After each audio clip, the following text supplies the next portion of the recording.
Bienvenidos, Marco, Rubén, muchísimas gracias por estar aquí con nosotros y os dejo para que nos contéis un poquito, si queréis hablar un poco de vosotros, qué es lo que realizáis en Aupex, qué es lo que hacéis y luego ya pasamos a la temática. Muchas gracias por estar aquí virtualmente con nosotros. Hola, buenas tardes, Mario. Efectivamente, pues lo primero sobre todo es agradecer la invitación que nos hacéis desde Fundación Dédalo, desde Navarra, Tudela, tanto a UPES como a nosotros, ¿no? Somos grandes amigos como comentas, ¿no? Y participamos y seguimos participando y colaborando en muchas acciones conjuntas, en todo lo que tiene que ver el tema de competencias digitales, centros de competencias digitales. Ahí a través de la asociación Somos Digital, pues estamos muy hermanados, por decirlo de aquella manera, ¿no? Y mandamos muchos saludos a todos los compañeros de Fundación Dédalo y, y agradecemos, ¿no?, que esta invitación, como os decía al principio. Y por otro lado, también felicitaros por esta semana de software libre que lleváis realizando desde el año 2006, si no me confundo, que antes comentábamos. Son 15 años celebrando esta semana con esta temática, ¿no?, tan importante y para nosotros que nos ha cambiado tanto a nivel de filosofía, de moral, ética y de gestión, ¿no?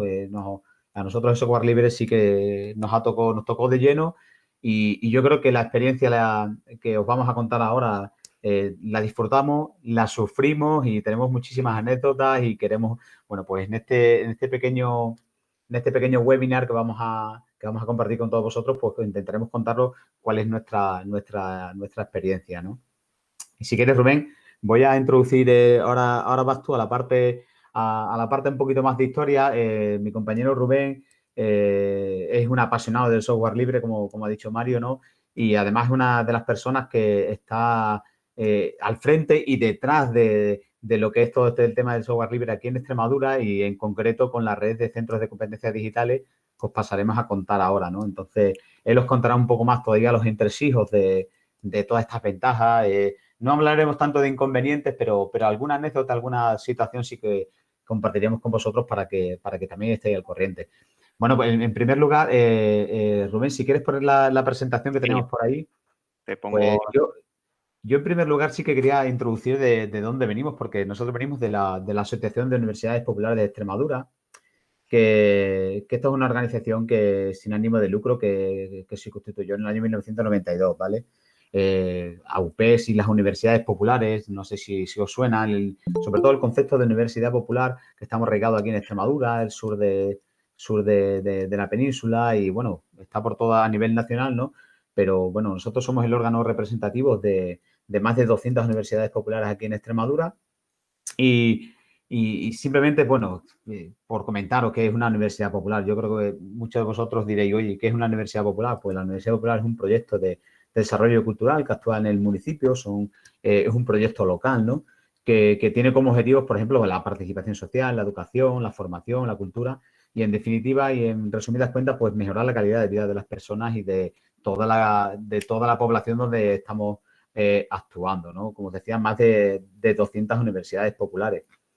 Algunos de los principios, como veis en la presentación, que un poquito para introducir, ¿no? Os hablaba de participación, hablamos de promoción de la igualdad, desarrollo, conocimiento y competencias, que ahí es un poco donde uno de esos valores donde nos metemos con los programas que vamos a hablar ahora mismo, búsqueda de la sostenibilidad, desarrollo y fomento de la cooperación.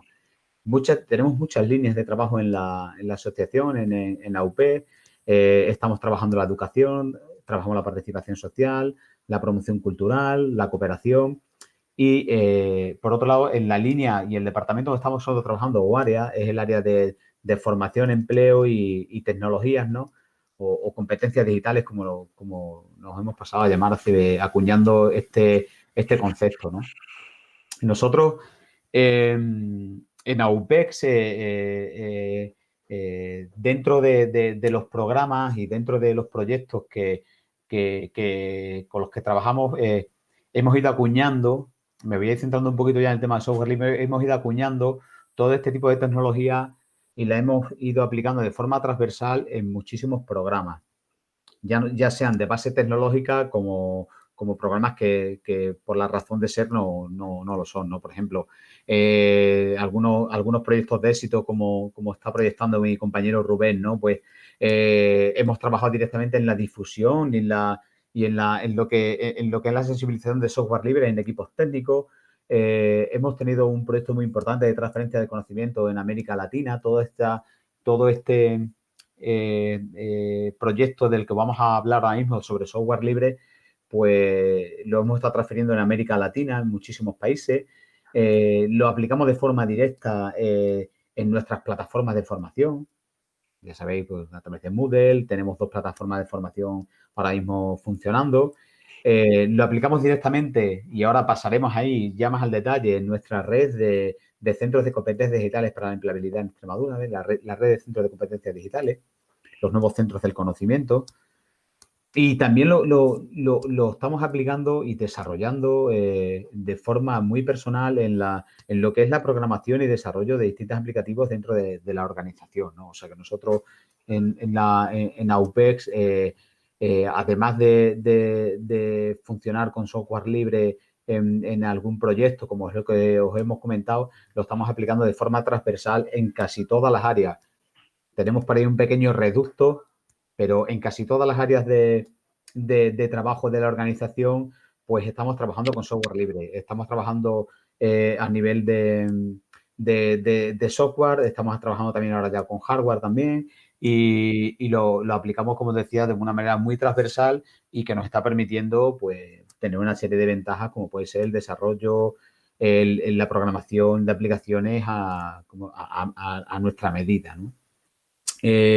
Como os decía, sobre todo nos vamos a centrar en un programa que llevamos desarrollando desde el año 1999, que ha pasado por muchas denominaciones. Actualmente estamos hablando del Plan de Competencias Digitales para la Empleabilidad en Extremadura, que es nuestra red de centros de competencias digitales. Hablamos de centros de competencias digitales, algunos de vosotros lo podéis conocer como con el nombre Telecentros, pero ya es un nombre que ha pasado un poco ya a la historia, ¿no? A nivel conceptual, y estamos hablando de centros de competencias digitales, ¿no? El Plan de Competencias Digitales para la Empleabilidad de Extremadura, pues es un programa que tiene AUPES y que gestiona de la Junta de Extremadura, es una red de la Junta de Extremadura, en este caso del Servicio Extremeño Público de Empleo. Y como os podéis imaginar, ¿cuál es el objetivo imprescindible de este programa? ¿Cuál es? Pues es un programa que trabaja sobre todo para trabajar la adquisición de competencias digitales a toda la ciudadanía. ¿De acuerdo? Como os decía, este programa está financiado por la Junta de Extremadura, por la Consejería de Educación y Empleo y a través del Servicio Extremeño Público de Empleo, ¿vale? Y lo gestionamos desde la red de universidades populares. Un poco simplemente por poneros un mapa en situación un poco y llevarlo a la actualidad, ¿no? Actualmente estamos en más de 70 centros de competencias digitales en Extremadura. La actividad, como bien viene esta presentación, la tenemos enfocada tanto a nivel presencial como no presencial.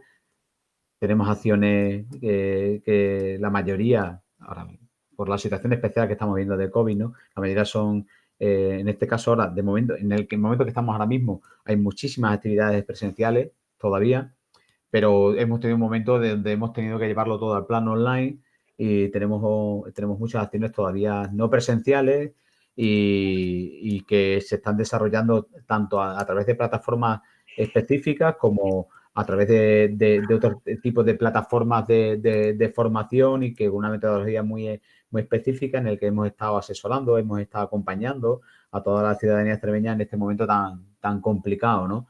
En el que se ha visto donde la importancia de las competencias digitales pues es fundamental y hemos estado haciendo un trabajo muy importante en estos momentos, ¿no?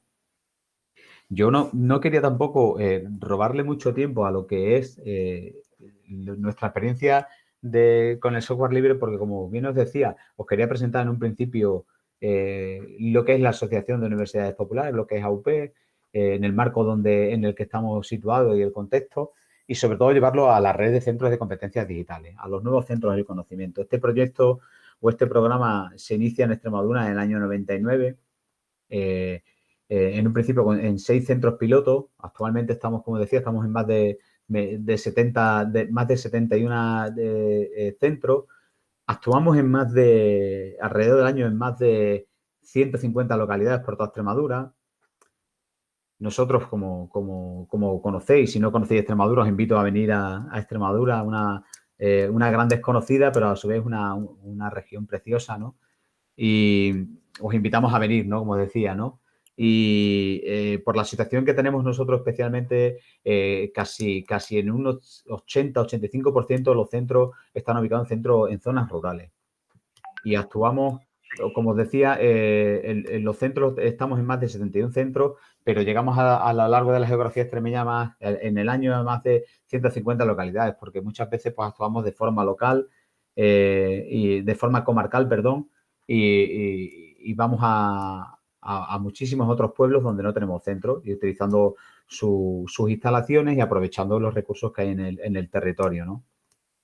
Te quería hacer una pregunta, Sí. Marco, aprovechando que comentabas que comenzasteis con 6 centros de competencias, ¿no? O telecentros que se llamó en su día anteriormente. ¿Ya comenzasteis con esos centros de competencias con software libre o no? No, inicialmente en estos 6 centros que empezamos fuimos haciendo ampliaciones hasta el año 2001, empezamos en el año 99 de forma con estos 6 centros pilotos, en el año 2000 se empezó a ampliar la red. No empezamos, teníamos software propietario, ¿vale? Fue Ujú. en el año 2001 cuando empezamos Cuando comenzó esa migración hacia el exacto, cuando software empezamos libre, la sí. migración y empezó el proyecto de software libre en Extremadura. Yo antes de que mi compañero Rubén, pues le voy a dar paso porque me he extendido demasiado, no quería tampoco introducir de esta manera tan, pero al final él nos lleva un poco a contaros un poquito la historia y ponernos un poco en contexto, ¿no? De dónde venimos y para que supierais un poco de lo que estábamos hablando. Yo os quería enseñar, mirad, nosotros en el año 2001 empezamos a trabajar con un proyecto apasionante, porque no se le puede llamar de otra manera, que es Geneulines. Mira, yo tengo aquí el original de Geneulines. Esto es una auténtica joya, lo que tengo yo por aquí, hay muy poco. A lo mejor por ahí, dentro de unos años tendrá buena venta en alguna plataforma de segunda mano y cosas así. Mira lo Eh, que yo llevo también. Si tenéis alguna otra copia, yo quiero recibir una, bueno, ¿eh? seguro que sale alguna por ahí. Tenemos mucho material. Yo quería compartir alguno de ellos por aquí, lo teníamos por aquí. Pero en el año 2001 empezamos a trabajar en este programa, nosotros sobre todo dirigidos, enmarcados dentro de la parte de difusión y de sensibilización a la ciudadanía, ¿no? Y ahí, sin más, no le quiero quitar ahí a mi compañero Rubén la palabra para que él ahora nos cuente cómo fue eso a partir del año 2001, cómo esta red de centros de competencias digitales fue protagonista dentro de este programa de inmigración y de utilización de software libre en la administración, a nivel empresarial, a nivel de ciudadano, como tú comentabas, ¿no? Rubén, Vale, bueno, todo pues tuyo. como dice Marco, la idea era presentaros un poco cómo nació este proyecto, cómo incorporamos el software libre a nuestro proyecto, a nuestra entidad y cómo hemos ido evolucionando todos estos años, ¿no? Que es lo que es realmente interesante. Os voy a poner un poquito la presentación, ¿vale? Para contaros un poquito de dónde venimos. Como decía Marco, empezamos con Windows XP. Y aquel primer año, la verdad, yo entré en el año 2000, el proyecto nació en el 99, yo entré en el año 2000 como responsable, como dinamizador del nuevo centro de conocimiento de Nueva Ciudad, además un centro que está en mi propio barrio donde yo he vivido toda mi vida.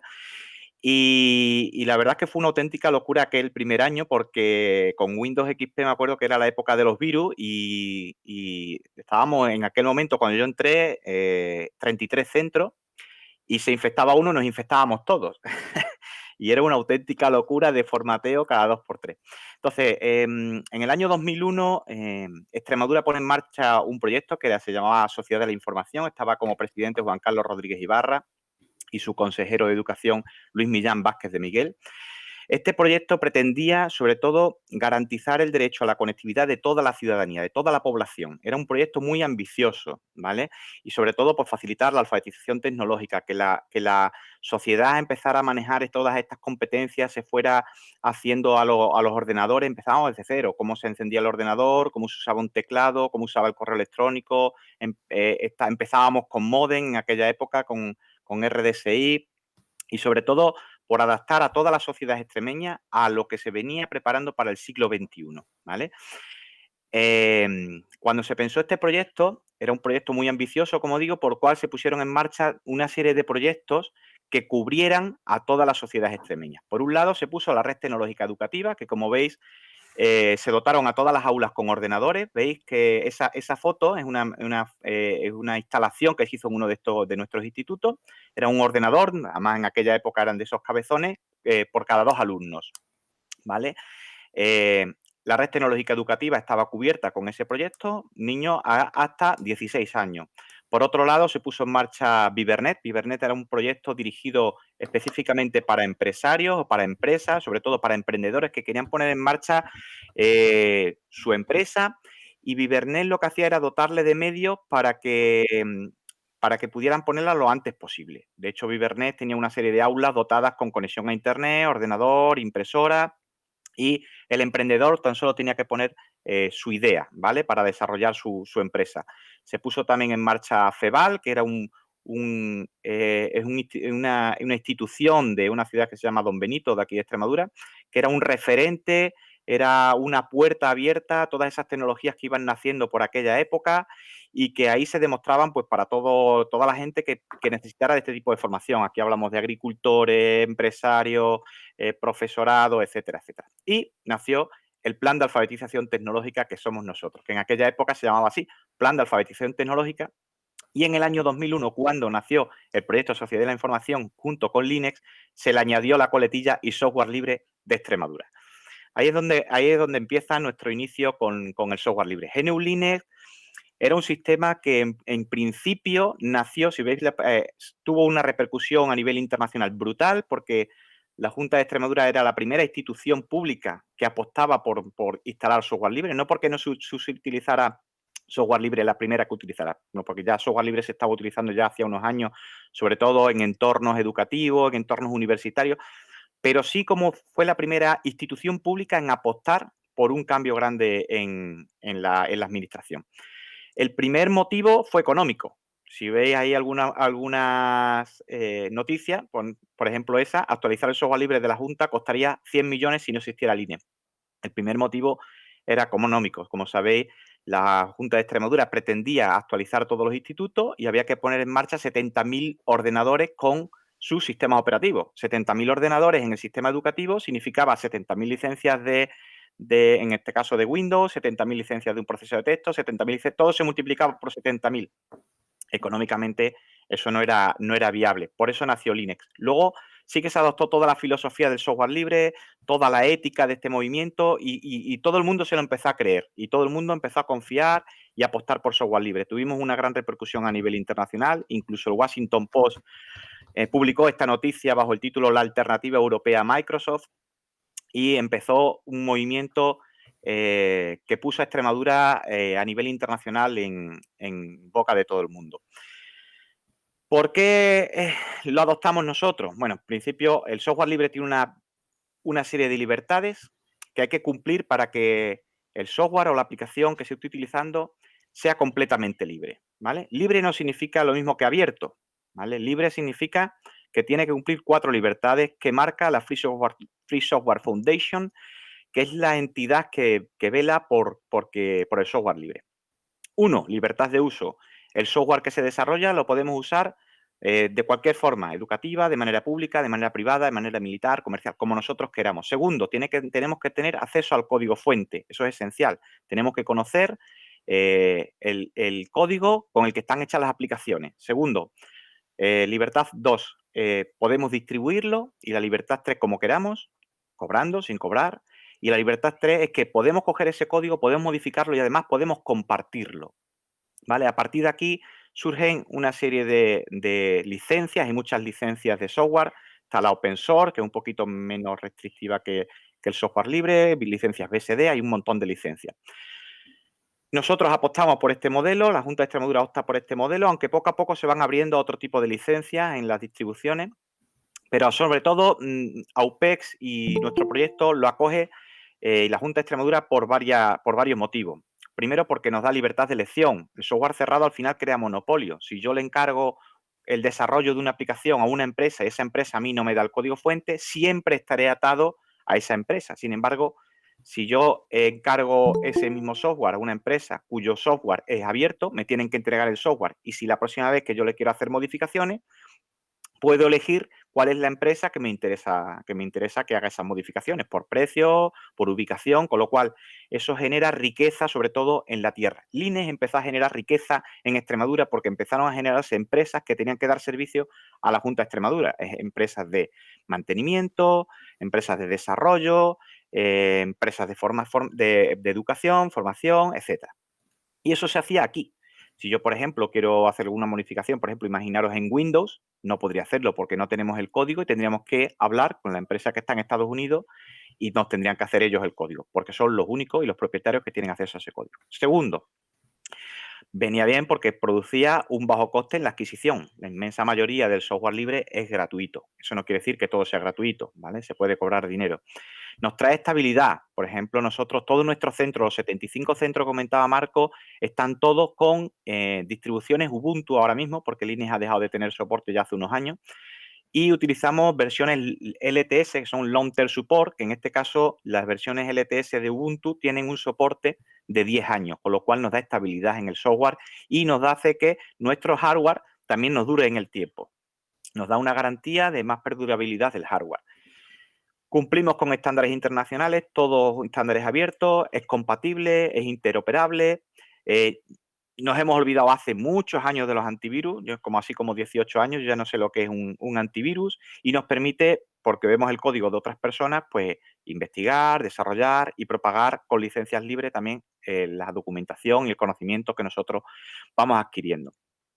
Linux empezó con una distribución que se llamaba GNU Linux, pero poco a poco se fue adaptando, como teníamos el código fuente de este sistema operativo, podíamos adaptarlo a las necesidades que requería cualquier parte de la sociedad. En este caso se crearon pues Linux Empresa, era una distribución con aplicaciones dotadas para empresas, Linux Colegio, para la administración, se creó Juega Linux, se creó la distribución para la sanidad pública, etcétera, etcétera. Ahí veis diferentes capturas de los diferentes sistemas operativos. Incluso le cambiábamos los nombres a la aplicación. Por ejemplo, Spronceda era el procesador de texto. Además, dábamos publicidad a nuestra cultura, ¿no?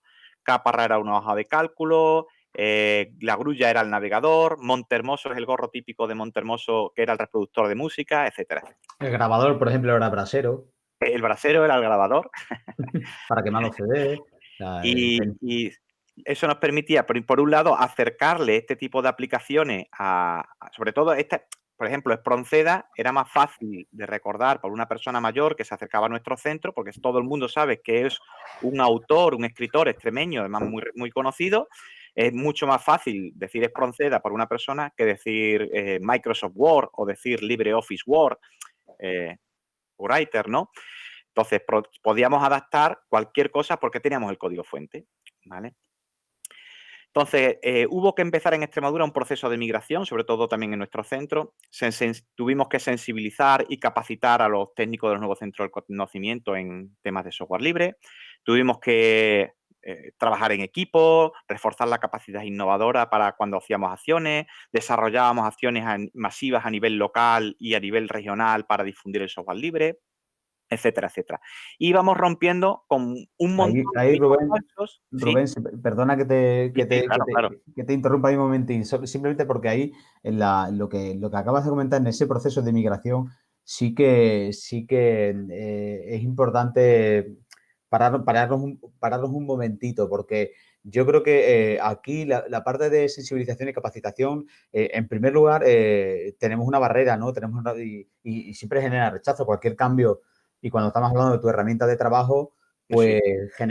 genera rechazo, ¿no? Y más cuando estamos hablando de una versión que no estaba, las primeras versiones no estaban muy optimizadas, las versiones de de GNU Linux Debian y Potato. la Debian Potato, efectivamente. Entonces, no estaba muy optimizado, entonces generaba mucho rechazo en los equipos técnicos. Eso fue la primera barrera que tuvimos, aunque gracias a esa maravillosa adaptación al cambio y que tenemos, ¿no? Pues pudimos seguir adelante, ¿no? Luego, por otro lado, lo que es también el trabajo de la capacidad de innovar y desarrollar acciones, porque todo esto lo teníamos que llevar al campo de la sensibilización. Tenemos que llevar a la calle. Es decir, lo teníamos que llevar a la calle, teníamos que hablar de software libre con el ciudadano, teníamos que hablar de software libre con el empresario. Nosotros éramos los que estábamos un poco en el frente, es decir, estamos en el frente y viene un usuario a un centro de competencias digitales, a un telecentro. Aunque ya no me gusta hablar con esa terminología, pero si te viene una persona a un centro, se sienta en un equipo y dice, ¿y esto qué es? ¿Vale? Ya no nos pasa. Ya no nos pasa. Nosotros ya lo tenemos como una herramienta más de trabajo. Es decir, y la gente lo utiliza con mucha naturalidad, que es la palabra, es naturalidad.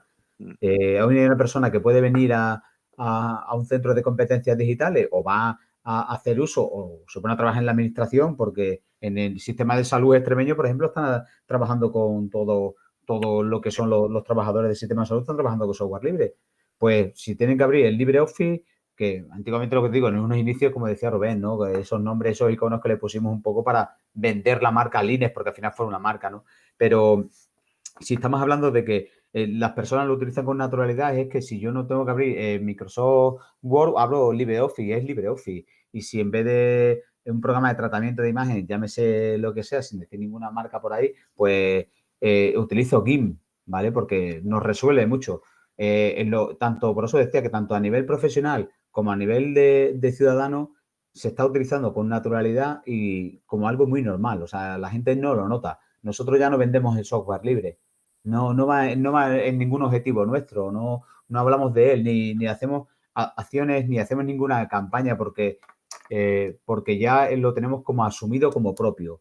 ¿Vale? Es la palabra, ¿no? Perdonar que os corte, Marco, Rubén, una pregunta.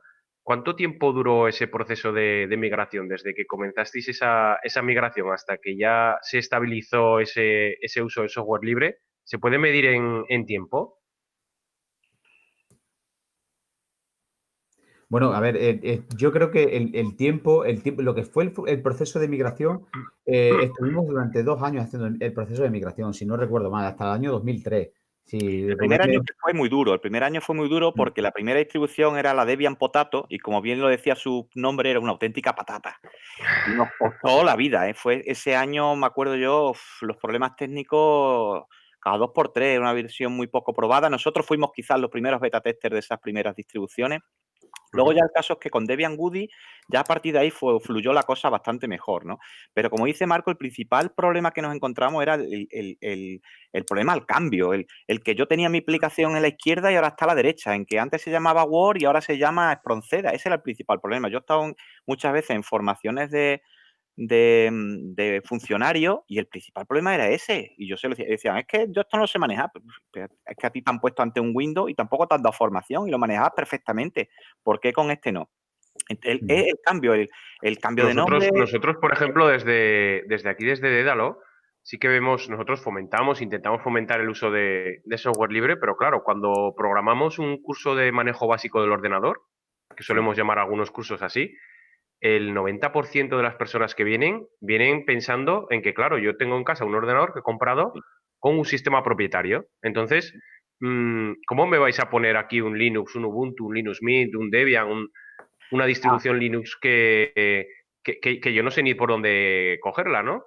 Además, se dan Entonces, casos muy claro, curiosos. tenemos un poco, por llamarlo así, tenemos que morir al palo de utilizar lo que las personas o la ciudadanía demanda. ¿Cómo se puede dar ese cambio a las bravas diciéndoles, no, esto es lo que tenéis que utilizar?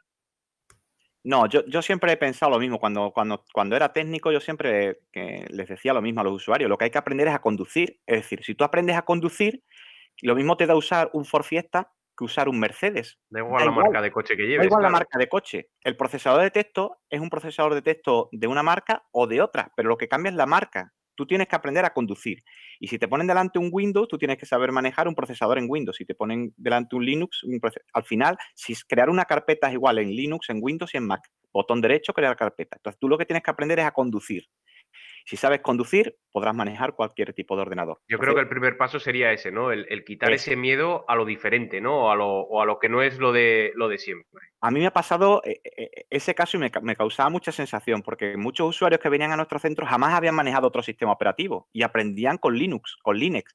Y cuando llegaban a sus casas y se compraban un ordenador y venían con Windows, decía que no les gustaba, que por favor que le quitáramos el Windows porque es que eso no valía para nada. Entonces a ti te causaba esa alegría, ¿no? Lo Interna. he conseguido, ¿no? Lo he conseguido.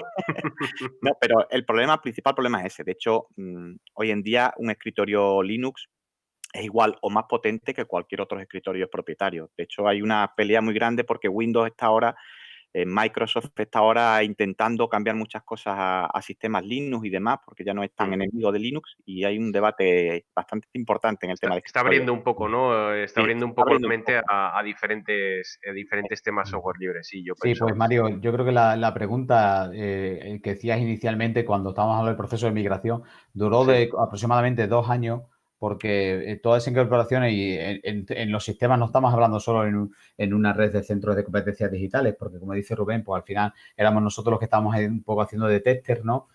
Con el ciudadano y además nos íbamos a una feria de educación como era Simo con 500 ordenadores, con Linux, ¿vale? O sea, nos íbamos a decir, venga, vamos a llevarnos, que hay una feria de educación en Madrid, Simo, de educación, y nos plantábamos allí con los 500 ordenadores y con aulas de la red tecnológica educativa, como decía mi Se compañero implantó Rubén. toda la red tecnológica educativa, 70.000 máquinas. Ahí entró Claro. todo el mundo a saco, profesorado, alumnado. Ese proceso, Seguro.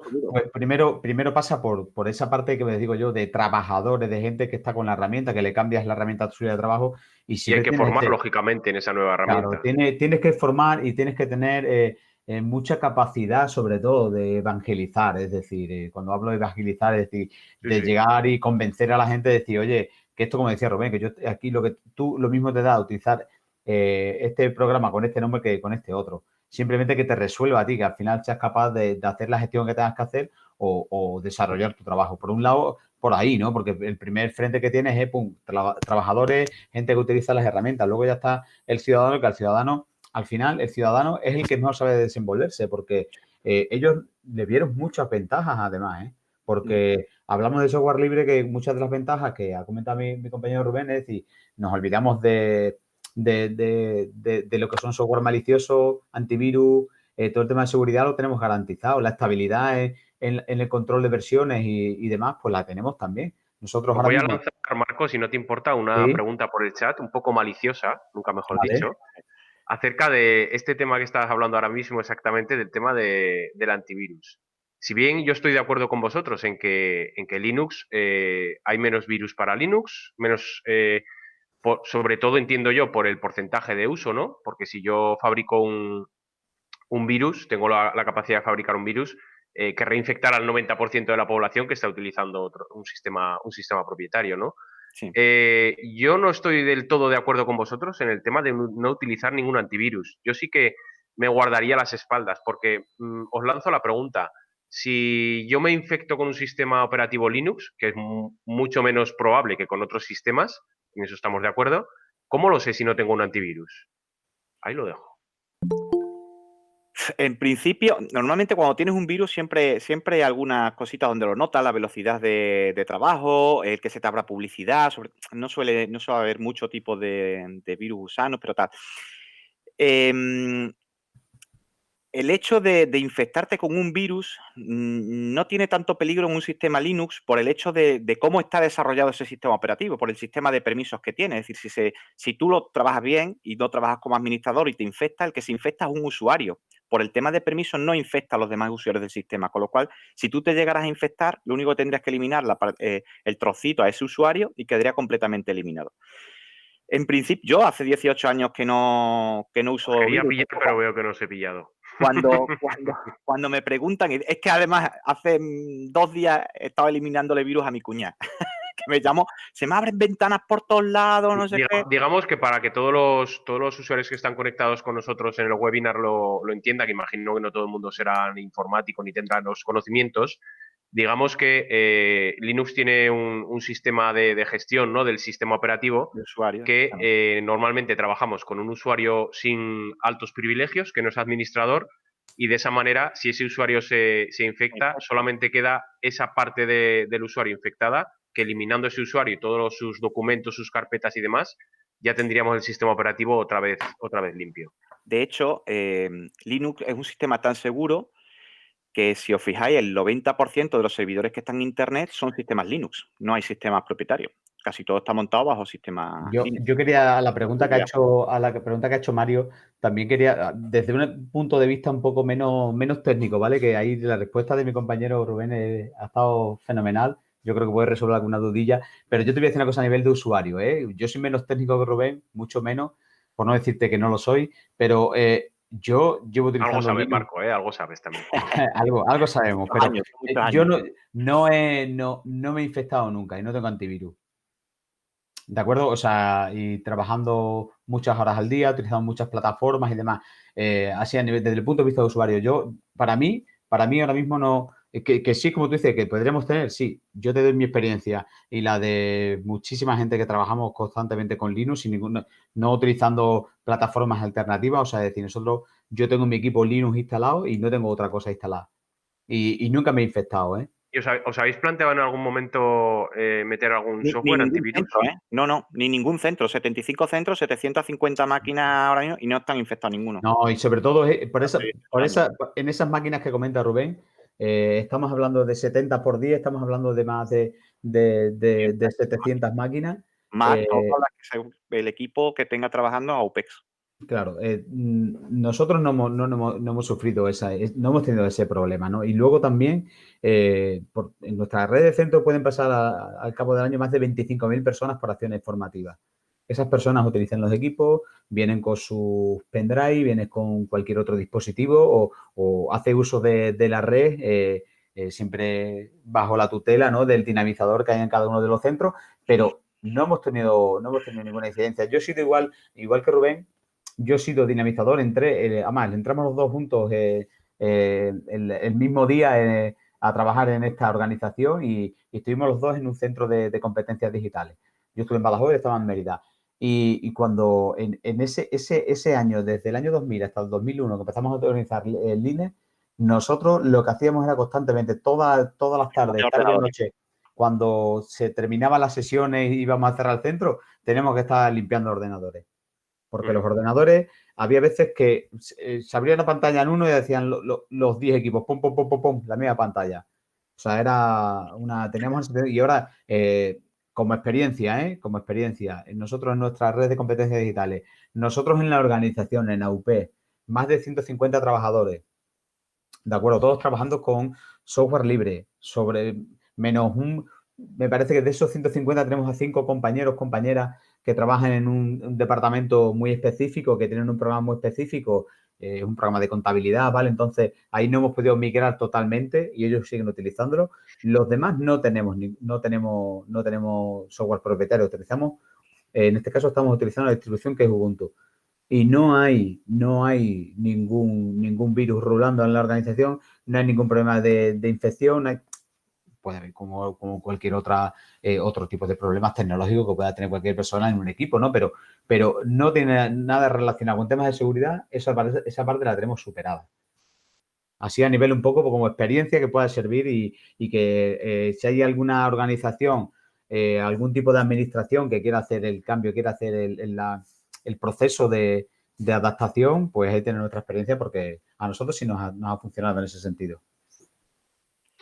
Nos comentan en el chat desde el CDTL de Boal que desde hace 2 años, como no tenían equipos informáticos modernos, tenían un Windows XP obsoletísimo, entiendo, porque ya desde hace años que está sin soporte técnico, Claro. Y soporte de actualizaciones de seguridad y demás, y que actualizaron a Ubuntu y de momento no tienen ningún problema. Es una experiencia, ¿no?, también de buen uso de software libre y que les ha servido Claro, es que el software libre, si tú tienes equipos antiguos, En vez de utilizar un software libre con un escritorio muy elegante, puedes utilizar versiones ligeras como de Ubuntu, como LXDE o XFCE, y te permite tener un sistema operativo moderno, actual, en un equipo muy antiguo, con lo cual te hace que la previvencia de ese hardware pues aumente en el tiempo.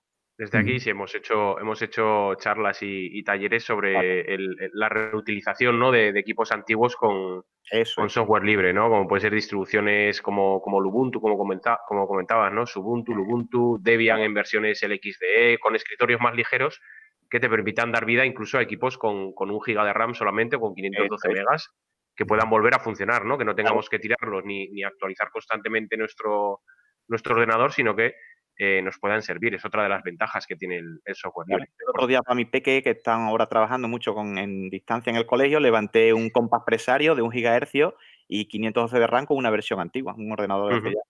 Y ahí está Sí, sí, funcionando. sí, sí. Bueno, vamos a continuar. Vamos a ir un poquito más rápido. Bueno, hemos acabado con mitos falsos como con el software libre no se puede ganar dinero, como que Linux ha sido creado por aficionados, cuando está demostrado que hay muchísimas empresas que apuestan por software libre y que están desarrollando software.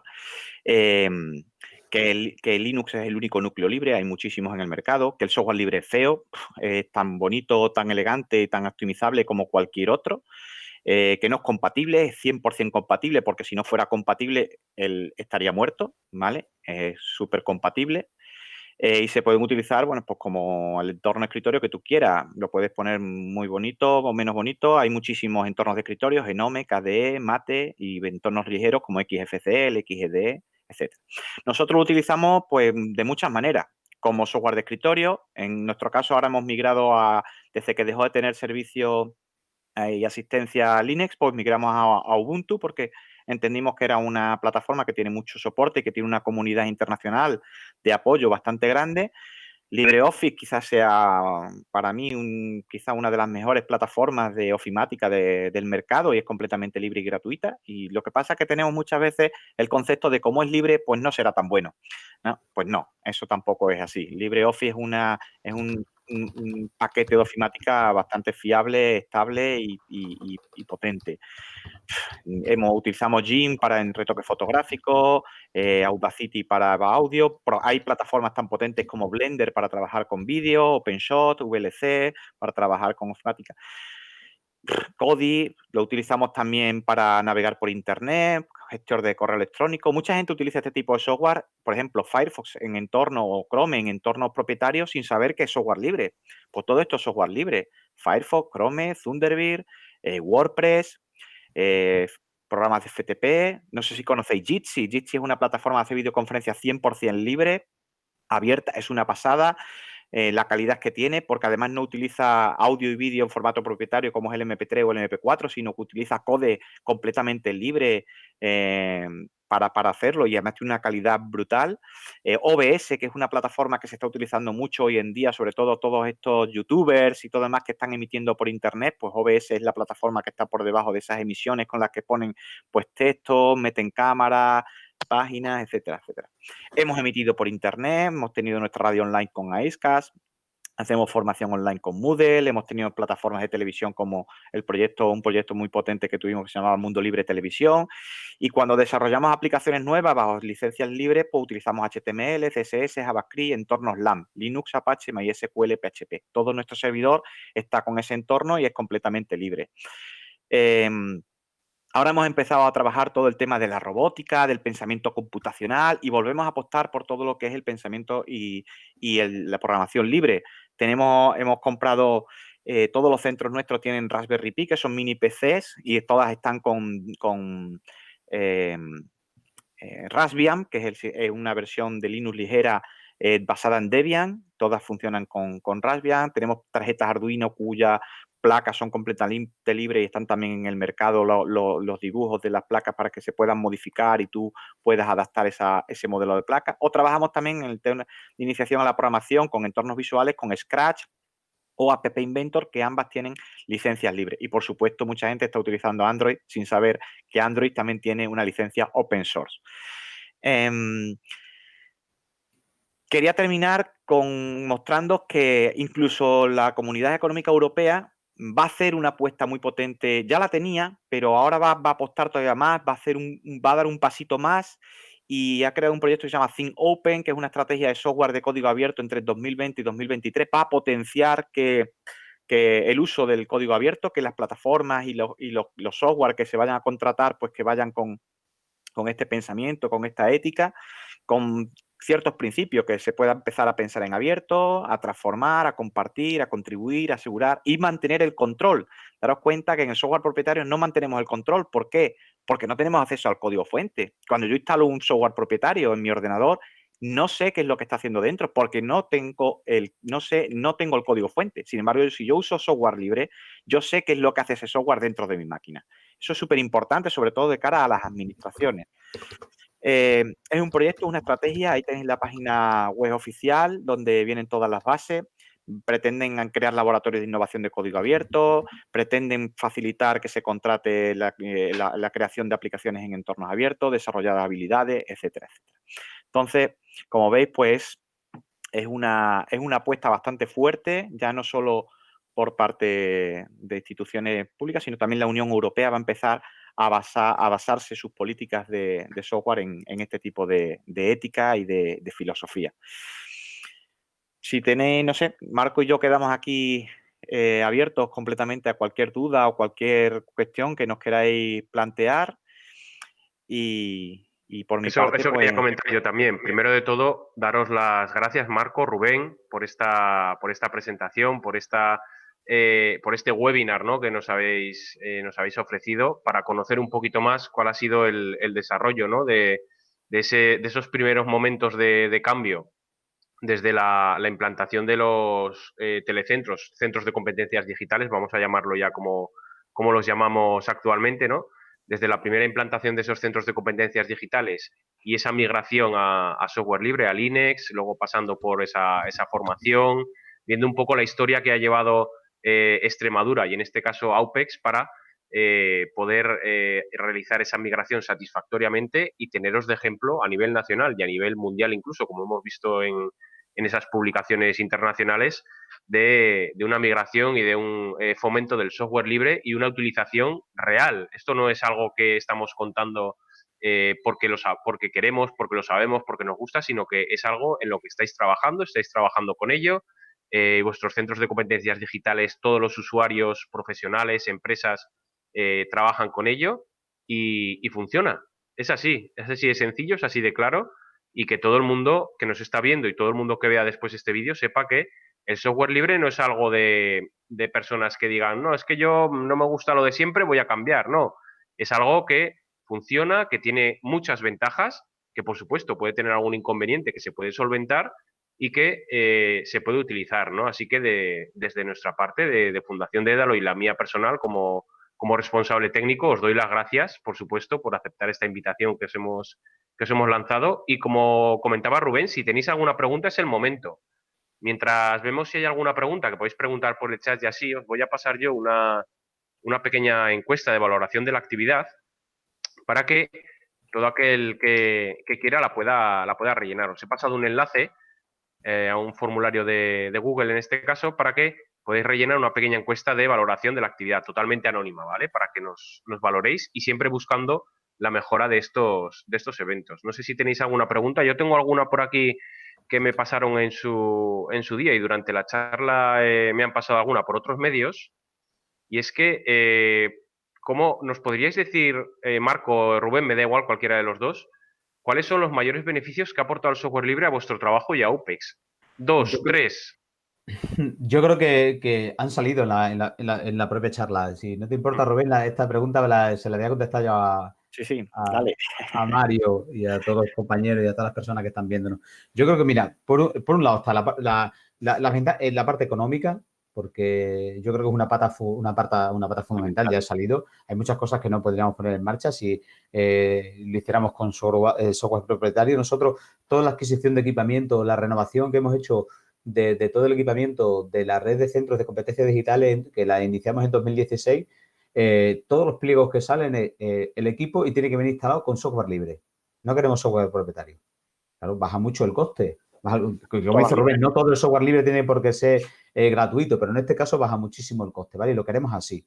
Si todas las empresas te ofrecieran la posibilidad de decir, aquí tienes un equipo con Windows tal y con Ubuntu tal y este cuesta 400 y este 500, ahí ya, y que te lo den preinstalado como te lo dan también preinstalado con el otro sistema, ¿no? Es decir, bueno, pues por un lado está la parte económica, por otro lado está la parte de estabilidad, de software, control de versiones, es decir, para nosotros también es muy importante. Y nosotros es decir, oye, ya ha salido esta versión estable, actualizamos y tenemos una seguridad total de que el software funciona bastante bien. Y por otro lado, todo el tema de lo que es la seguridad, ¿no? Para nosotros, otra parte que ha salido en la propia conversación es la seguridad, ¿no? Nuestra experiencia es que no tenemos ese software malicioso, no tenemos ningún conflicto, de hecho, no estamos utilizando ningún antivirus. ¿Que lo podemos hacer? Sí, pero ahora mismo no lo vemos necesario y en algún momento llegará, a lo mejor y lo tendremos que hacer, pero ahora en el momento no es seguro. Y una última es el desarrollo, no lo que es la aplicación, el desarrollo de aplicaciones, la programación, la adaptación de programas, como ha comentado Rubén en una de las últimas diapositivas, ¿no? Utilizamos muchísimos programas en software libre, adaptamos muchos de ellos, el desarrollo que hacemos en la organización y en los programas como cada vez que ponemos algo en marcha, lo hacemos todo bajo software libre, ¿vale? Y por lo tanto, yo creo que esas 4 patas son fundamentales para nosotros. Y la documentación, toda la documentación que se genera también va con licencias libres. Totalmente de acuerdo, Marco, Rubén, porque os tengo que decir por experiencia propia, ¿no? Gestionando muchos ordenadores a la vez, como nos toca aquí, muchos de ellos con licencias propietarias, es una auténtica barbaridad. Ahora con el nuevo sistema operativo que está actualmente en uso, propietario, es una auténtica barbaridad cuando deciden ellos por sí mismos, sin tú poder hacer nada, actualizarse. Sí. Tengas fibra óptica, tengas la mayor velocidad del mundo, como decidan todos a la vez, no estamos hablando de un ordenador de casa ni de 3 ordenadores que puedas tener en casa, ¿no? Estamos hablando de 50, 60, 70, 100 ordenadores que tiran de una misma red y que quieren actualizarse a la vez. Se colapsa todo. Esto con Linux, por ejemplo, no pasa. Efectivamente, sí. Totalmente de acuerdo con vosotros. No sé si alguien más tiene alguna pregunta. Es el momento. Bueno, aprovechad que estamos aquí y podemos compartir con vosotros. Aprovecharos de Marco y de Rubén. Os podéis activar la cámara, nos vemos, nos decís lo que queráis. Con total confianza. Estamos en familia. Estamos como si estuviéramos allí en Tudela con vosotros. Eso es. Virtualmente, pero nos sentimos cerca. Estamos todos aquí en la misma pantalla. Yo os quiero preguntar también para alguna administración, sé que hay algún ayuntamiento por aquí conectado, está conectado gestores de turismo de ayuntamientos de la zona. ¿Cómo los animaríais para migrar a software libre? No sé cómo plantear la pregunta. Mi idea es, ¿cómo les meteríais ese gusanillo para decir, aunque no sea una migración total, poder igual, entiendo que alguna aplicación pueden utilizar ya y demás, pero ¿cómo empezar a utilizar el software libre? ¿Cómo cogerle el gusto, ¿no? El gusanillo ese de decir, oye, pues igual el día de mañana podemos plantear una migración más dura, ¿no? Una migración, digamos, más amplia, no solamente utilizar LibreOffice o no solamente utilizar Firefox, sino poder migrar el sistema operativo, poder migrar procesos, poder migrar documentación, sistemas de backup incluso, sistemas de copia de seguridad. Aquí se han migrado muchas instituciones. Al final, los documentos son completamente compatibles. Un documento de Word lo abres perfectamente en LibreOffice, una hoja de cálculo, siempre y cuando muchas veces hay personas que te mandan un documento y se mueve tal. ¿Por qué se mueve? Porque el software propietario muchas veces incumple las normativas internacionales. Mete código dentro de ese documento que cuando lo lee una aplicación, como en este caso LibreOffice o con OpenOffice, que está basado sobre todo en normativa internacional, se mueve. ¿Por qué? Porque no cumple los estándares internacionales.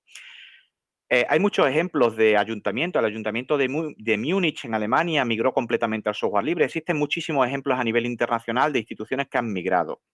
Al final todo es compatible, excepto puede haber alguna aplicación que sea muy específica, que tenga que ir en software propietario. Vale, ese ordenador lo vamos a quedar así, pero el 90%, el 95% de las aplicaciones que utiliza cualquier funcionario, cualquier persona normal, da igual que lo tengas en software libre que en software propietario. Y lo que estás ahorrando son las licencias. Además, hay una comunidad internacional, el software libre tiene una comunidad internacional de apoyo que es brutal, tienes foros, tienes páginas web, tienes soporte, puedes preguntar y yo les animaría a migrar.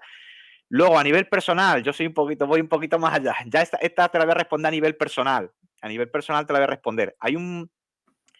Yo defiendo que cuando una institución es pública y es dinero público, debería ir todo en software libre. Hay una web que la voy a mostrar, la tenía aquí preparada por si acaso, que es de la Free Software Foundation, que tiene un proyecto que es Public Money, Public Code. Es decir, si tú lo haces con dinero público, lo lógico es que el código sea público.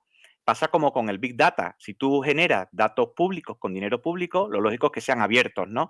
Bueno, pues en esa pelea hemos estado muchas veces y yo la defiendo, ¿no? Yo apoyo ahí un poco a la Free Software Foundation y pienso que cuando es dinero público debería ser software libre. Pero bueno, eso es un debate que nos podríamos ir a otro día y nos podríamos debatir mucho. Tenemos una pregunta en el chat. Pregunta, sí, que es que tenía el micrófono cerrado. Nos pregunta por el Perdón. chat Álvaro que si, bueno, lo podéis ver, si quiere migrar, ¿por dónde empieza? Yo, hay gente que prefiere, hay gente que recomienda tener los dos sistemas operativos. Como sabes, puedes tener arranque dual y tú puedes, cuando arrancas el ordenador, puedes arrancar con el sistema operativo que tú quieres, con Windows, con Ubuntu. Tú al principio te sale un gestor de particiones y tú eliges con el sistema operativo que quieres arrancar. Si lo haces así, yo por la experiencia que tengo, al final no usas software libre. ¿Por qué? Porque te vas al software propietario que has estado usando toda la vida y haces las cosas más rápidas. Porque al principio necesitas un poquito quizás puedes necesitar un poquito de adaptabilidad. Yo si migraría, me instalaría un sistema operativo tan elegante como Ubuntu o hay muchas distribuciones. Ahora mismo Ubuntu a mí me gusta mucho. Es sobre todo muy óptima para personas que vienen de Windows o que vienen de Mac porque es muy parecido el entorno. Yo me instalaría una copia, yo me haría una copia de seguridad de todos mis datos, mis correos, de mi información y a partir de ahí me instalaría un Ubuntu. De hecho, si quieres probar, si tu ordenador es compatible, hay versiones de Ubuntu que en el CD que se llaman Live, versiones Live, Ubuntu Live, que te permiten probar antes si tu ordenador es compatible o no es compatible. Arrancas, compruebas que tu ordenador es compatible y si es compatible, pues te la instalas. Yo lo haría así. Si juegas con dos distribuciones, al final vas a lo de siempre, ¿vale? Cuando, no sé. Yo Sí, tampoco. yo inicialmente, como dice Rubén, yo apostaría por un arranque dual inicialmente para tener esa seguridad y luego probarlo, ver las bondades, ver las ventajas y inconvenientes, es decir, porque luego también es ver la situación de cada uno, ¿no? Hay algunas cuestiones que, por desgracia, no las podemos hacer con algún tipo y a lo mejor necesitas, como decía yo, con algún programa muy específico que corre solo, que solo funciona bajo una plataforma muy específica y a lo mejor te va a generar mucha ansiedad en ese sentido, ¿no? Pero bueno, yo creo que con un arranque dual durante un tiempo, el tiempo te lo marcas tú y ves, oye, que esto funciona. Y yo lo he hecho así, ¿eh? Lo he hecho en equipos personales, lo he hecho en equipos profesionales y yo en mi casa también lo he estado funcionando así, ¿eh? Es decir, lo he tenido y luego ya he visto que no me hace falta para nada, o sea, que puedo estar trabajando con Linux perfectamente en los equipos también personales en casa y, y borré la otra partición, ¿no? Que se suele decir, ¿no? Y funciono solo con Linux.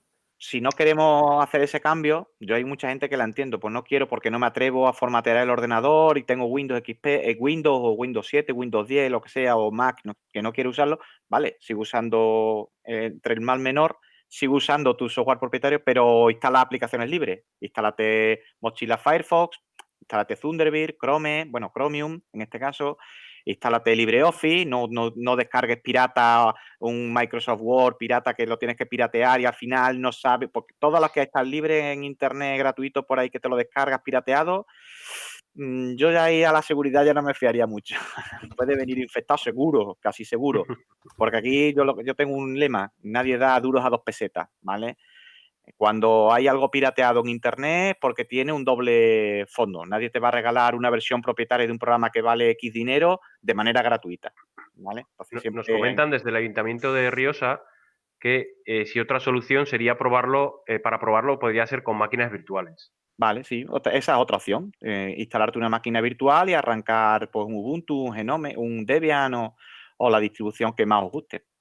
Yo aconsejaría Ubuntu a la hora de empezar porque tiene un entorno de escritorio súper amigable. Al final no vas a notar mucha diferencia porque es un entorno de escritorio muy parecido a cualquier escritorio moderno y no vas a notar prácticamente diferencia. Crear una carpeta es lo mismo en Windows, en Mac y en Linux.